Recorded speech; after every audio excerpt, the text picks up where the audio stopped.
Hello and welcome to this first of 4 webinars on data protection in journalism. I'm Federico Caruso from the European Data Journalism Network, and these initiatives comes within the context of Panelfit, a research project that aims at improving the enforcement of data protection and privacy laws in the European context, by producing a series of tools like guidelines, codes of conduct, issues and gaps analysis, articles and workshops and conferences, etc. And this webinar is, this series of webinars is part of this program, and it goes together with a tool that we will be refining in the upcoming month, which is the practical handbook on data protection for journalists. I leave some information and links in the chat during the lecture, so you know where to find all these resources. And coming to the webinars, we have tried to identify the most relevant topics to which we can give a contribution, hopefully being able to give an overview on them while also talking about use cases and giving a set of practical tools and best practices. So as you know, technology and innovation have integrated the tools that are at the disposal of both journalists, but also companies and institutions. So we all know that with great powers comes great responsibility. So the role of journalists is particularly crucial, since they are those who can take advantage of new means of surveillance, let's say, to expose violations and discriminations brought by the misuse of personal data. But they should also have clear in mind where to stop and where to dig through when people's data is involved. So there's no need to underline how much the pandemic has exacerbated the importance of personal data, particularly health data for research, but also, as we will see in a while, for immunity certificates, contact tracing, lockdown enforcement, etc. So I leave the floor to Iñigo de Miguel, a senior researcher at the University of the Basque Country and Panelfit project leader, for his presentation. And stay with us, because at the end of the lecture, you'll have the possibility to ask questions. Okay, thank you so much, Federico, and welcome to everyone. It's so nice to have you with us. Yeah, as Federico was commenting, I will just try to give a short presentation, and so there will be plenty of room for your questions and comments. Okay, I will just try to share my screen and introduce my presentation, and let's see whether it works well. Okay, so let's go for that. Yeah, you should be now just like seeing my screen, and at this moment it should be like in full screen mode. Yep, Federico, you can see that as well. Okay, yes, perfect. So let's go for that. Let me start by telling you that indeed pandemic is an extremely challenging situation for everyone. I think that for most of the human understanding of the world in so many ways, and of course it's an extremely challenging scenario for data protection and any kind of human activity that somehow is related to the need to introduce a kind of a new understanding of reality in so many ways. And to my understanding, when, for example, tools such as the General Data Protection Regulation was created, I think like it was 5-6 years ago when they were working on the drafts, probably none of those ones were really, foreseeing a situation such as the one that we have lived during these years. So to begin with, something I can tell you that I guess that most of the legislature has to somehow move on with some tools that were not really, the best for the things that happened during this time. Hopefully we will probably learn from this, and we will just try to improve the situation. I will just give you some kind of introduction of what we had.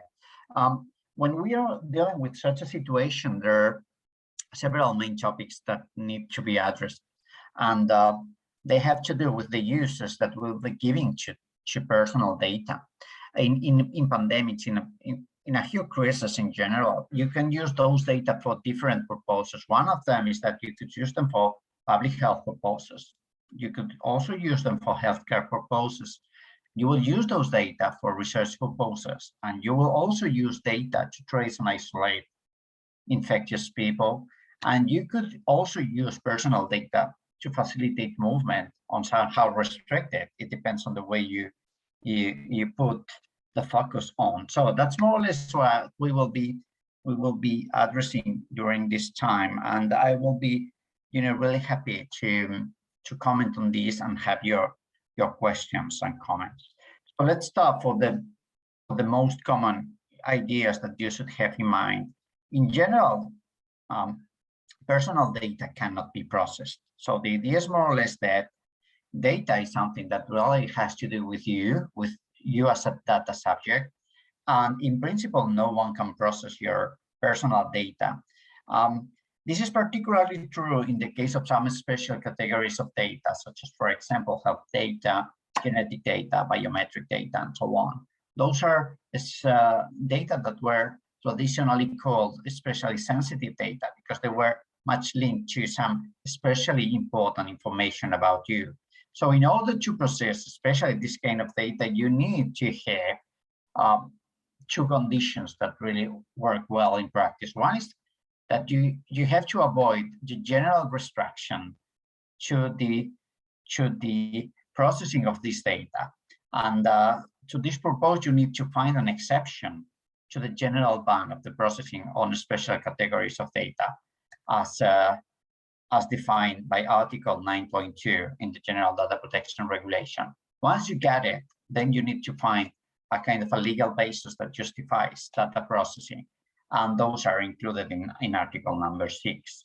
So in Article 9.2, there are like a list of 10 possibilities, 10 exceptions to the general ban of the processing of special categories of data. And there are like some of them that are especially promising in relation with the type of goals that I have described before. These four are more or less explicit consent, meaning that you are giving consent to have your data processed. The other one is processing that is necessary to protect the vital interest of the data subject or someone else, not necessarily the data subject, but maybe someone else whose vital interest might be compromised. Other one is the kind of public interest in the area of public health. And indeed, I think that this exception is particularly interesting in case of a pandemic because it's mainly related to public health and is aimed at helping, for example, in the case of the European Union member states, to help each other to face something like that kind of pandemic. There's a little bit more general thing that it's public interest, but this is especially important in the context of scientific research, for example. So you could also skip the general ban about processing special categories of data on the basis of these scientific research purposes. Then once that you have been able to skip this general ban, you have to find a legal basis that allows you processing this data.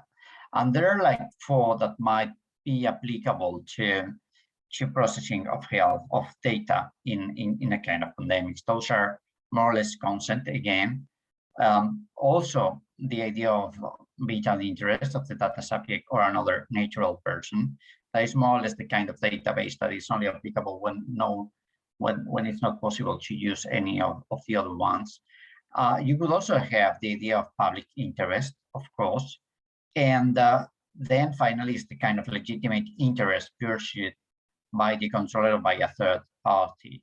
That is kind of a database that we usually have to appeal to when we are kind of a private company or anything like that, and in some special circumstances. So that's more or less a general idea of what you really need to have in order to process some data.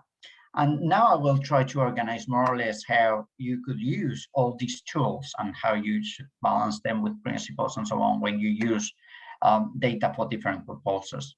First of all, and maybe the easiest of them all, is the idea that in pandemics, of course, you will probably have to use personal data for healthcare purposes. Usually this is based on the consent. Usually people just give their consent if they want to be treated.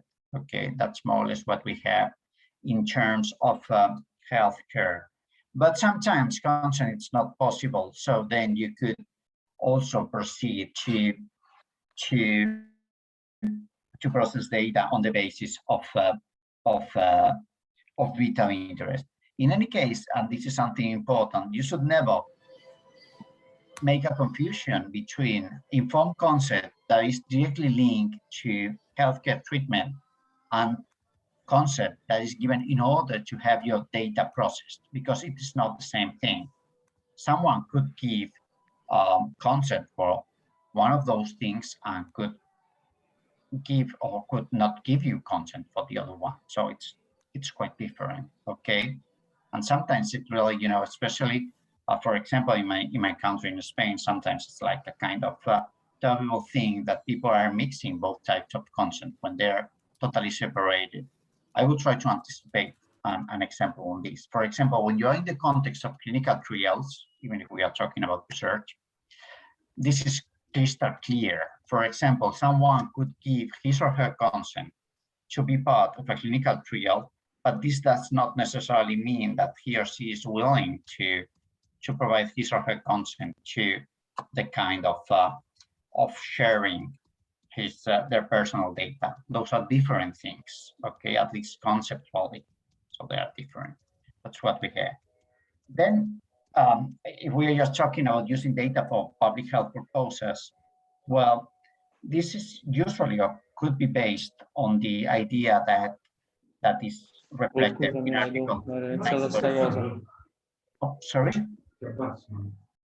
Oh, yeah. Yeah, my point is more or less that you could use this kind of exception. So you could use personal data for public health and for everything that is related to public health, and you don't really need the consent of the data subjects. I mean, there are some other legal bases that really allow you to use those data, but in that cases, you have to implement some specific measures to safeguard the rights and freedoms of the data subject. Some of them, for example, especially some professional secrecy. You have to make sure that those ones who are really processing those data will keep somehow professional secrecy, so as that the processing will be just limited to some specific purposes and according to some specific conditions, okay? And of course, under this kind of public health purposes, data could be processed for many different concrete goals, such as, for example, those could be used to know how pandemic is going, but could also be used to know who you've been in contact with, and so on.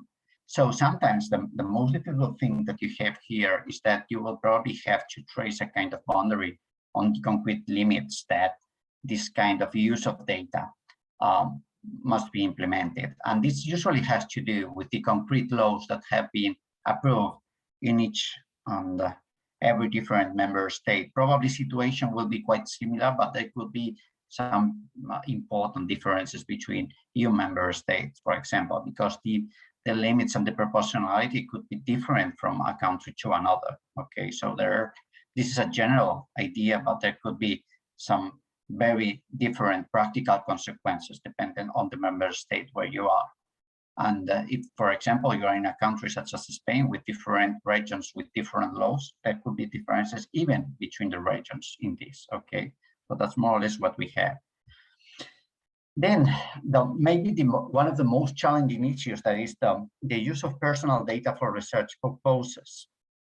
This has, and in my opinion, is still one of the most conflictive use of data. And I mean conflictive, not because it is the most polemic, not because it is somehow an illegitimate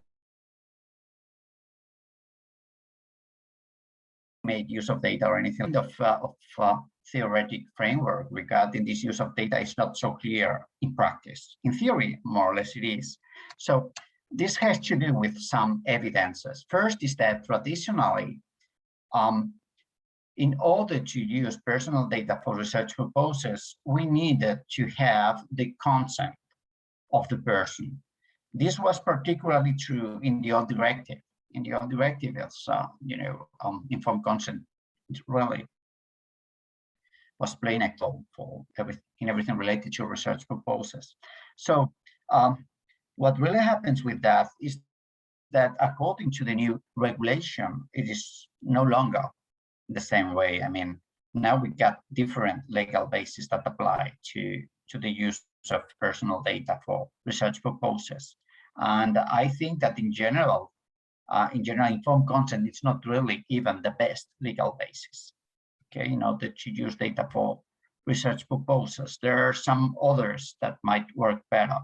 Main problem with informed consent, for those who are wondering why I don't really like it so much, is that in general, informed consent assumes a lot of different circumstances that usually do not really apply.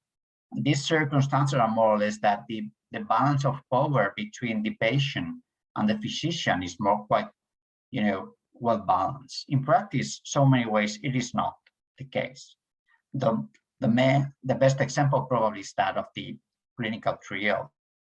When you get into a clinical trial, probably the imbalance is quite huge between the patient and the one that is really leading the clinical trial. So even the EDPB has stated that in those contexts, informed consent for data processing will not be a good idea. This doesn't mean that you don't need to have the informed consent of the patient to proceed with the critical trial. Of course, you need that, but we are talking about different things. One is the consent for the clinical trial as such, and the other one is the consent for the processing of the data related to the clinical trial, and those are different things. So the point is more or less that we should never use informed consent as a legal basis if we cannot assure that the balance of power between the patient and the physician or the healthcare giver in general is not really good.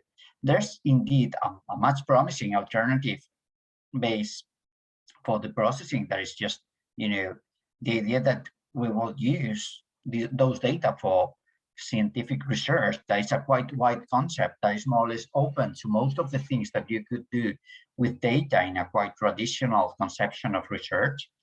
And then you use the public interest, or maybe, if this is not the case, our legitimate interest legal ground for processing according to Article number 6. It is true that in the case of that you use this kind of scientific research exception and then the public interest, you will have to introduce lots of safeguards that have been described by Article 89 of the GDPR, and this includes something like, for example, pseudonymization or the intervention of ethics committees. Those are just some examples, but and most probably you will have to perform a DPIA, meaning that you will have to perform an impact assessment about what's going to happen with the processing of those data. But I think that in general, this creates a framework that really works better with the necessary balance between the needs of research and the need to preserve the data protection of the patients or the data subjects who really provide those data. So if I were to choose and give advice, I will really recommend to use this legal ground. I'm totally aware that in practice, when you go into a kind of clinical an ethics committee, and you just try to use this kind of legal ground instead of the traditional informed consent, you will probably get into a lot of troubles. I know that this is working that way. I think that it's got a lot of things to do with the past that we have, and the idea that ethics committees work for very long on the basis of informed consent as the main tool in order to to legitimate the data processing. But I think that it's something that we need to change, to be sincere. And then, of course, we got an impressive polemic about the secondary use of data. This is really something that has not been adequately addressed, in my opinion. I mean, saying that if you are using those data for research purposes, in principle, this kind of aim is compatible with the original purpose of the processing. So in theory, you could use those data with the original legal ground because you are using them for the same thing, indeed. But in practice, it's very difficult to know what are the limits of this kind of compatibility. So I mean, at this moment, we are just waiting for some kind of definitive answer from the EDPB or anything like that, and let's see what they are doing. In some countries, there have been some kind of solutions to this. My best example, and maybe my favorite member state, is Finland, where they have created something like FinData.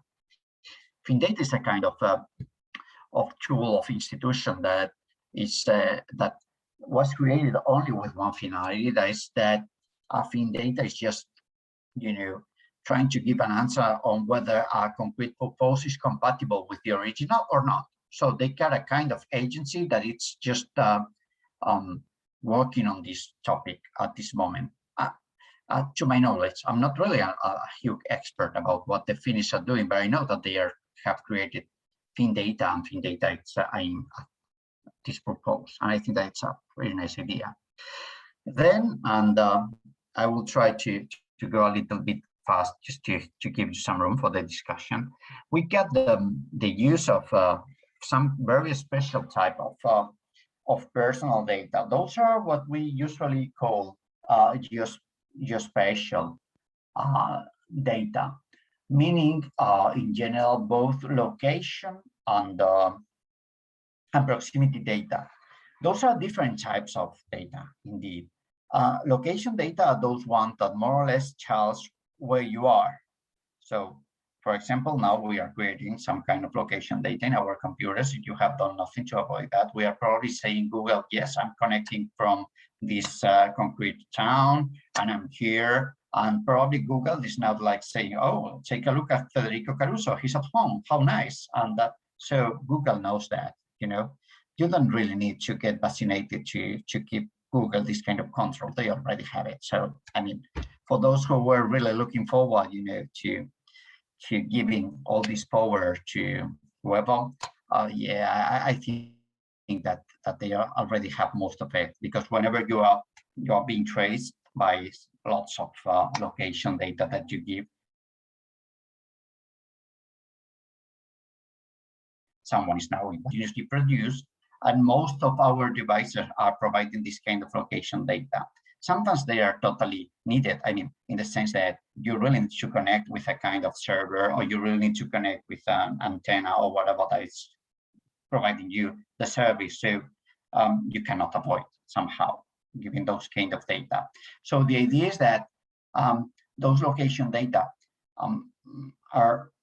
might be a very useful tool in order to know where you are.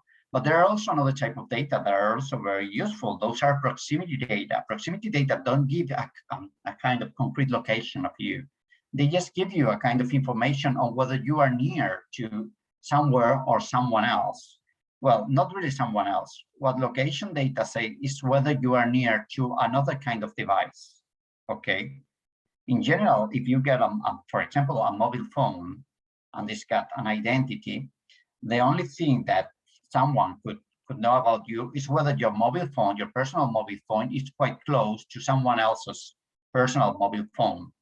From that, you can more or less guess whether those ones have been together to one another. This is more or less what we can know. So it's not the same thing that, for example, when you record someone with a camera and you know that they are close to each other, you just have some information about the proximity of a tool, and then you just give some kind of, guessing about whether those who are the owners of these devices are the ones who are together or not. But in general, they give very good information for that. So those kind of data are very useful for lots of different things. For example, they are very used to drive your car and arrive into the right place where you wanted to go. Something that those like me who are really a total disaster with orientation and so on really love about that. In case of pandemics, they could be very useful in different ways. The most important of that is first that they can more or less tell you whether you have been quite close to someone who's been infected. So that's more or less the idea that we had in mind when we were promoting something like the kind of COVID apps or anything like that. But that more or less, if someone was infected, they had to introduce a kind of code or message or whatever in their own mobile phone, and then an advice was sent to whoever had been close to you and had also the app downloaded in the mobile phone. So that's more or less how it works. Those COVID apps work so well in our countries. I think that we are all more or less know about that. In some other countries, they work better. I mean, there are countries such as Qatar where this kind of use of location data, well, not it were proximity data more than location data, were very useful. But this was due to a very simple thing. In Qatar, more than 90% of the population really downloaded the app and made it work. So it's just an impressive difference. This was due to a very simple reason. Whoever did not do that in Qatar had to face a kind of 3 years imprisonment sanction. So if you are going in the street, by the street, and you forget about this, downloading this app, and the police was just stopping you, you were directly sent into jail in Qatar. So this was quite an incentive to have the app installed in your mobile phone. So with more than 90% of the population, it became quite a popular tool, and it worked quite well.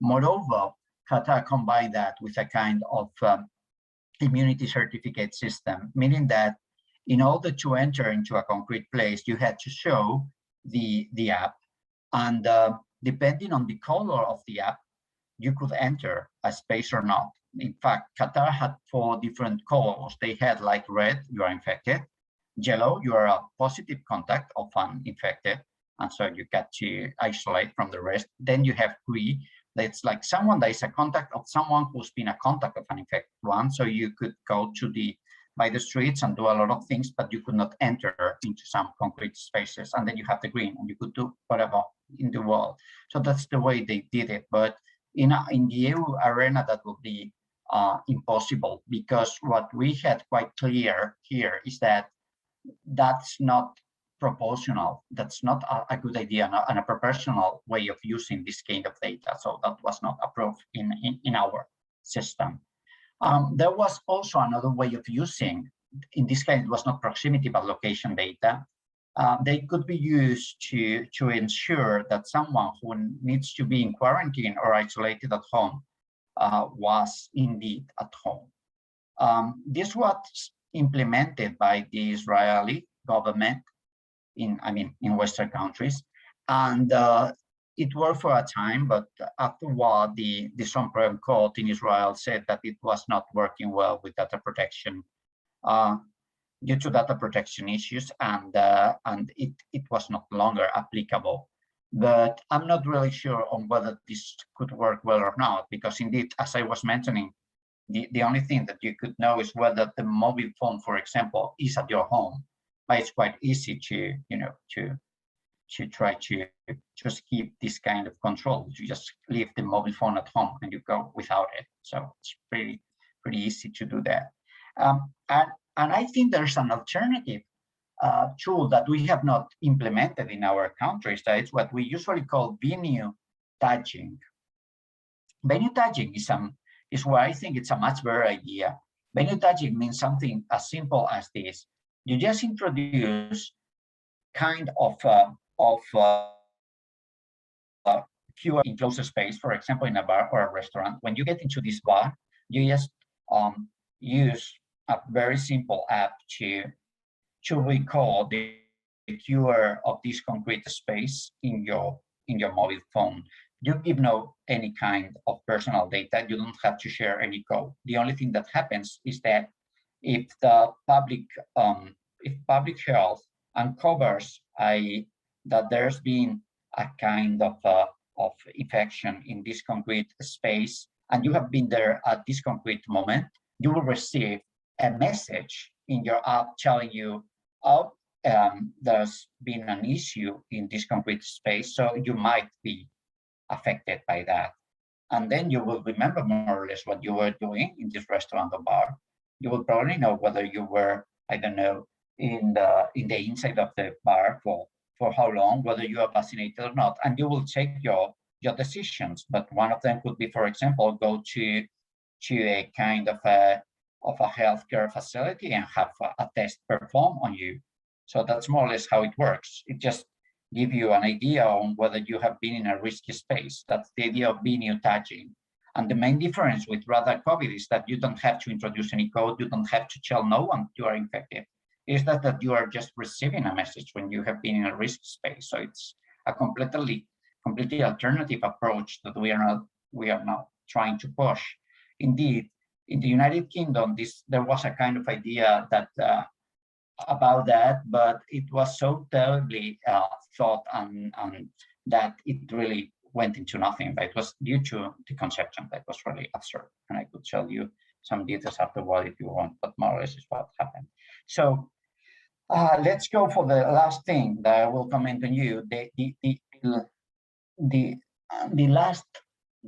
last tool that really works with personal data processing in the context of a pandemic is this idea of immunity certificates.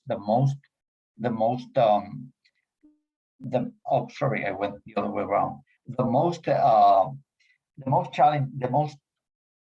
well-known of these tools is probably the immunity certificate that's been implemented by the EU, and now I think that in some of our countries it's already reality. At least in Spain, you can already ask for this kind of immunity pass. I can't remember the name right now. Until some weeks it was called the green certificate.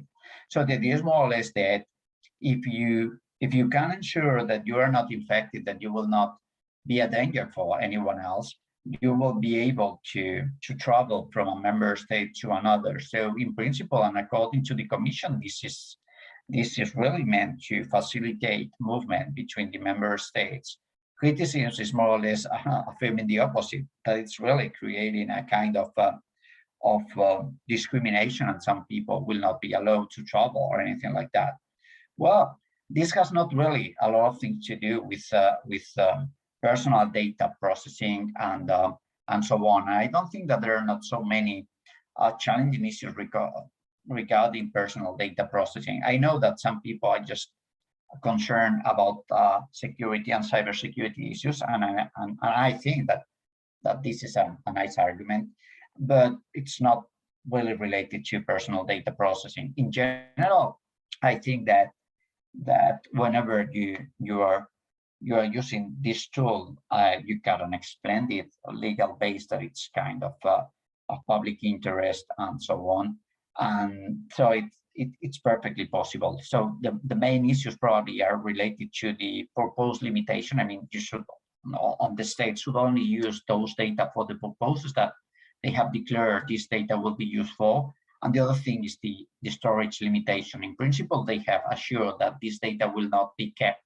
any longer than the timeline of the pandemics. But I'm not so sure on how this will be determined, or whether they how it's going to happen. Because, for example, if pandemics last along, in the sense that that there will be still pandemics in some parts of the world, but not really in the EU, I don't think it would make any sense to go on with this system and to storage the huge amount of data that could be storage as such. So that's more or less what I get in mind, and those are some of my doubts. And of course, we can also discuss about discrimination on this and so on, but that will be another discourse. And I think that this is more or less all that I just wanted to comment on all of this. I know that's extremely wide, topics and so on. So there could be lots of ideas and micro topics where we can focus. But I think it's much better that Federico, I just shut up right now at this moment, and we let those who are kindly attending this to make some question or comments or whatever they want. Okay, so thank you so much for your attention, and Federico, hope this has been somehow stimulating. Yeah, thank you, Iñigo. As always, yeah, very interesting and stimulating points. First of all, I'd like to apologize because I guess that many of you, if not all of you, had some troubles in joining the meeting. I don't know exactly what was the issue with Zoom, but again, sorry, we'll try to fix it for the next meetings. And okay, so if there are questions from the participants, just raise your hand and we'll leave you the floor.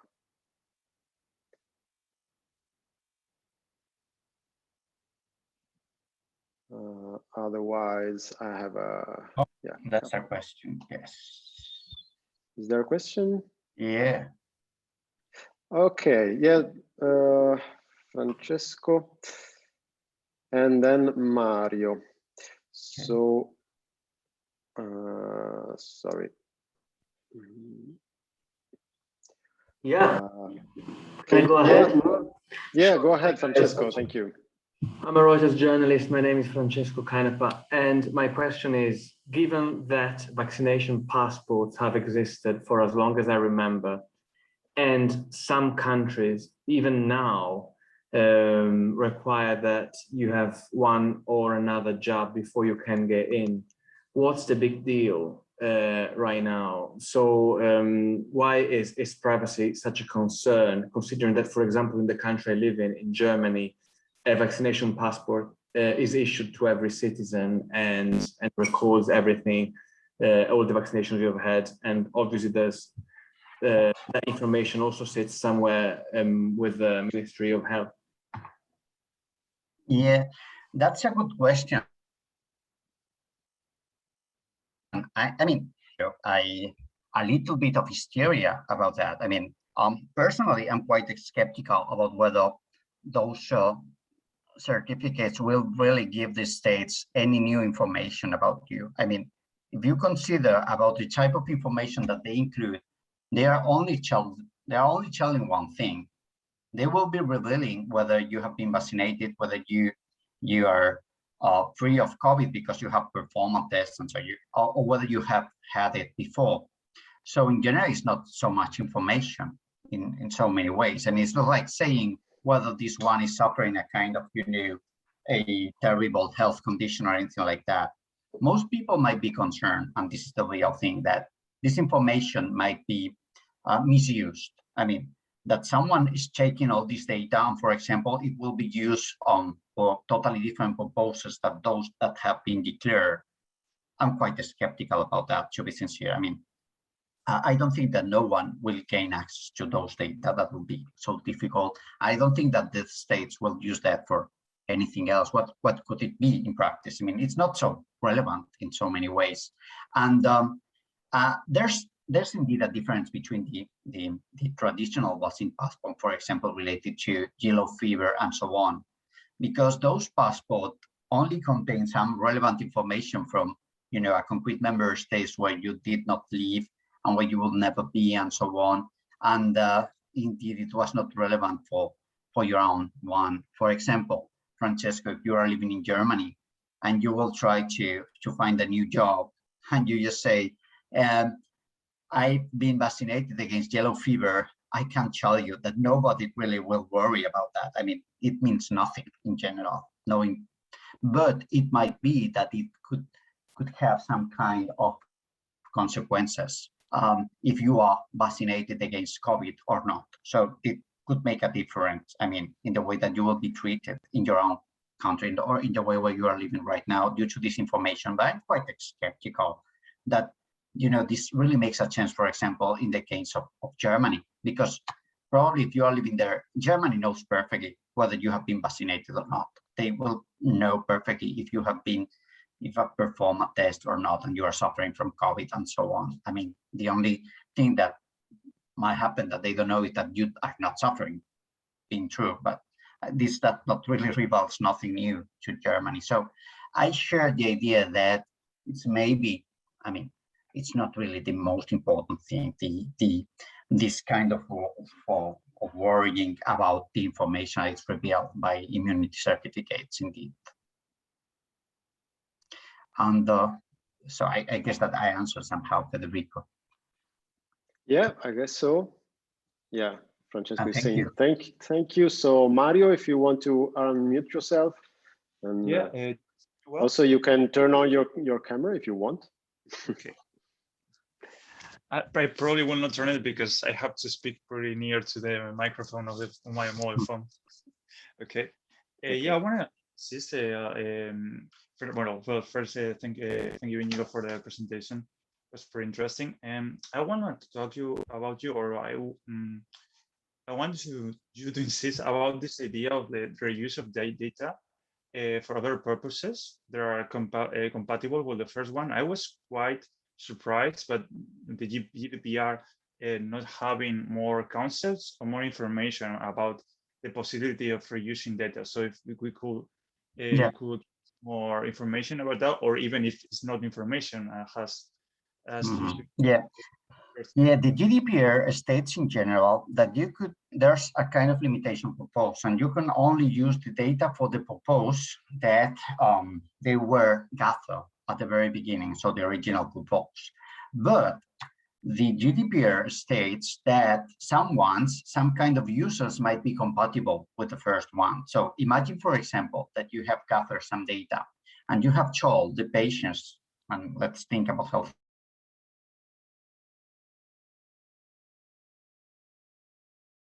data will be your example.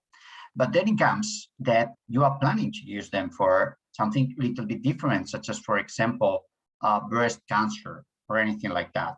So it comes down, it rises an issue, and you say, well, is it the same goal?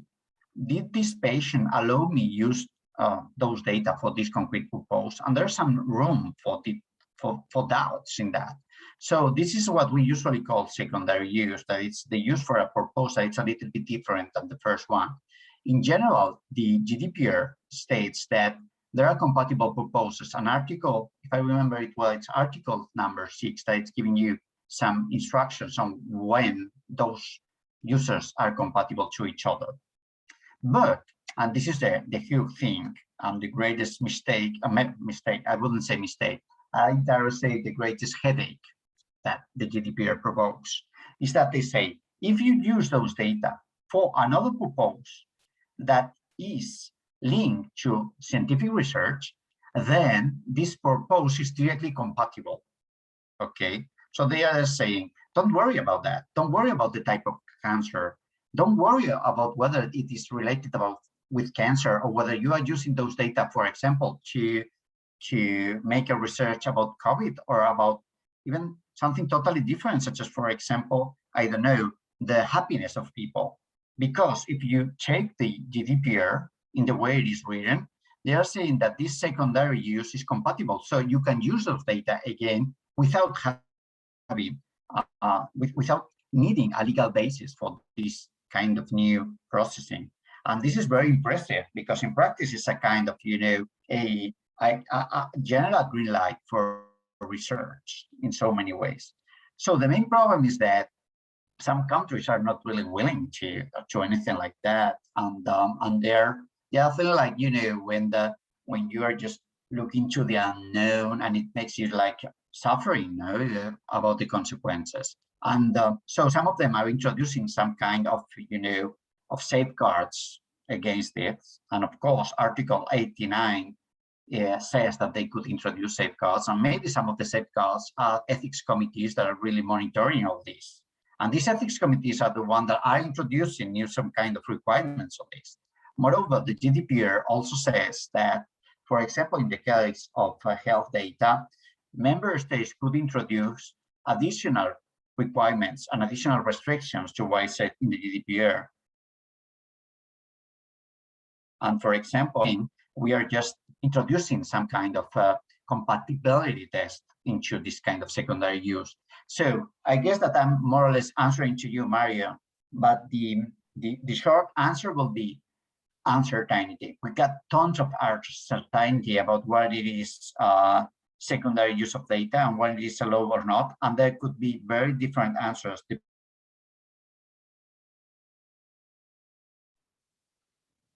depending on the different is Finland, because they are just creating an agency only devoted to face this concrete issue. And I think that's the best idea that you can have. Okay, thank you, Iñigo. Thanks, Iñigo. Thanks, Mario, for your question. I think we have time for one last question, if someone wants to raise the hand.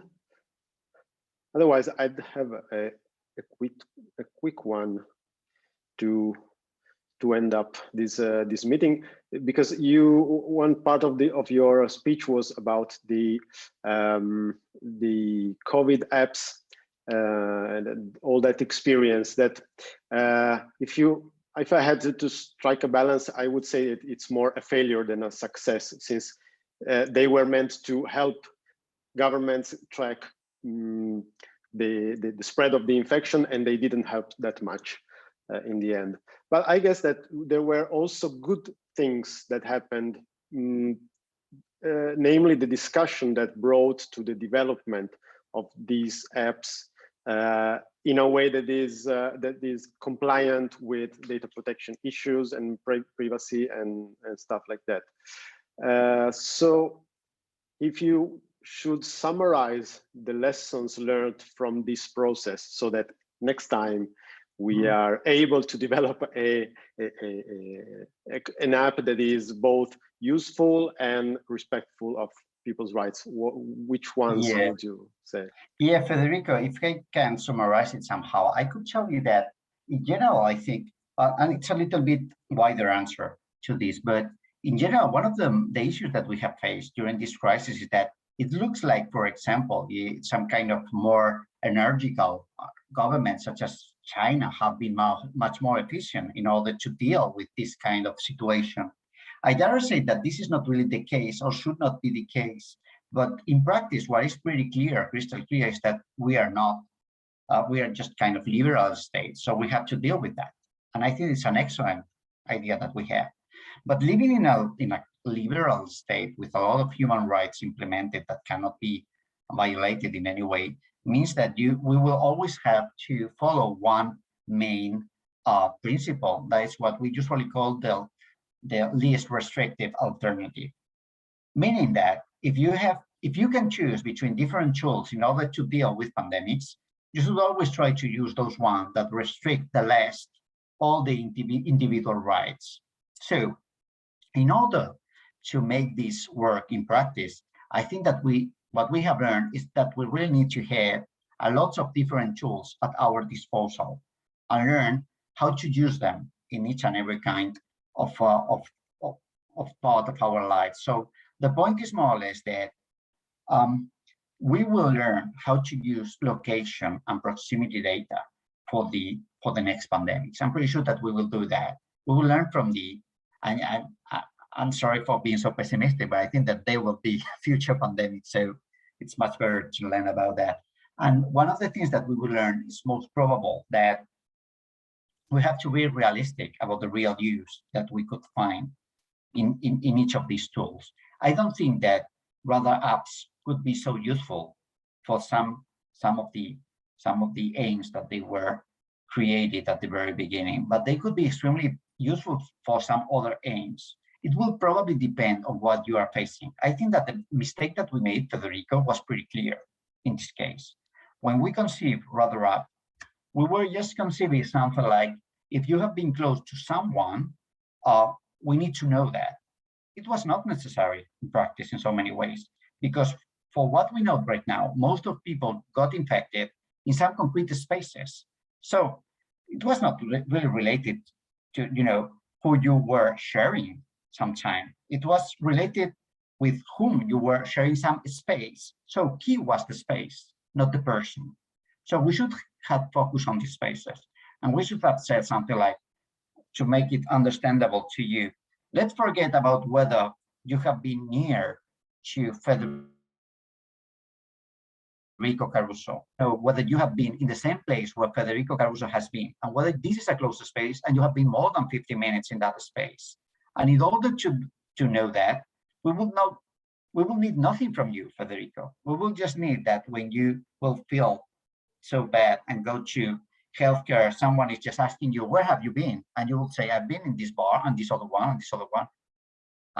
So the idea is that when they know that you have been in some concrete spaces, they could perfectly, tell people who have been in those spaces that you are in risk. And that would be just fantastic in so many ways. And that was enough. So I think that the main problem that we have is that we just bet for a bad strategy.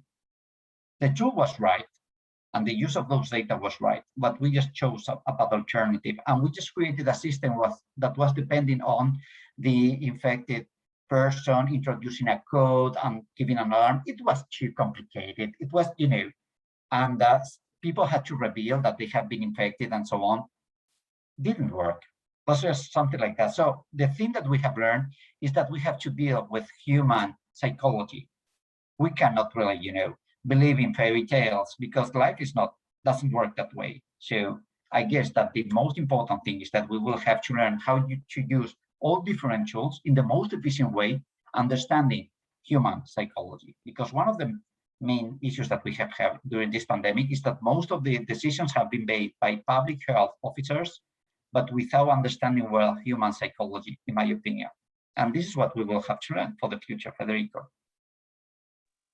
Yeah, and this goes also for the vaccines about AstraZeneca, who to give it and etc. So yeah, thank you very much. I really like this perspective, also because speaking about psychology, it moves the risk, the threat from the person to the place. And in a year where social distancing was, the rule, it's quite important to not see other people as threats, like more the situation is a threat. Yep. Indeed. So yeah, thank you very much. I will end up here since we said 1 hour long webinars, just to be straight to the point and not asking too much time to our participants. So thank you very much to everyone who was here. Thank you, Iñigo. You have my email in the confirmation message you received. So if you have further requests or questions, just drop me a line. I can send you also Iñigo's presentation if you want. And see you on June 22nd at 4 p.m. for the next webinar. Okay. So thank you very much. Thanks, Iñigo. Thank you, Federico. Bye-bye. Bye. See you next time.